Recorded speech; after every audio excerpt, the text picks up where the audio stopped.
నా పేరు రాధాకృష్ణ. నేను ఒక అథ్లీట్ని. నేను చేసుకున్న పాపం ఏంటంటే ఇండియాలో పుట్టడమే.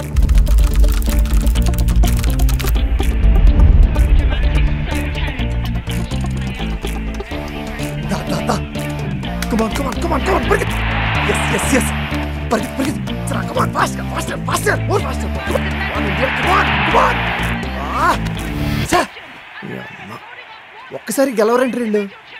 గెలవడానికి ఆడర్రా వీళ్ళు. మళ్ళీ గవర్నమెంట్లో వీళ్ళకి జాబులు కంఫర్ట్లు ఇవ్వాలంట. కంఫర్ట్లా ఏం తెలుసు అని అవుతున్నావు? మెడల్ వచ్చేంత వరకు మేము ఉన్నామన్న సంగతి ఎవరికీ తెలీదు. జనరల్ బోగిలో ట్రావెల్ చేస్తాం, డామిటర్లో పడుకుంటాం, బాత్రూమ్ పక్కన కూర్చొని భోజనం చేస్తాం. గవర్నమెంటా?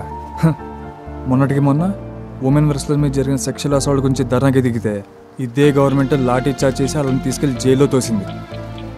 చిన్నప్పటి నుండి కొద్దారి పిల్ల కష్టపడేది మేము. మెడల్ రాగానే ఫ్రీగా క్రెడిట్లు కొట్టేది స్పోర్ట్స్ అథారిటీలు, సీఎంలు, పిఎంలు. అందుకేరా ఇండియాలో పుట్టినందుకు సిగ్గుపడుతున్నాను. పాంచత్.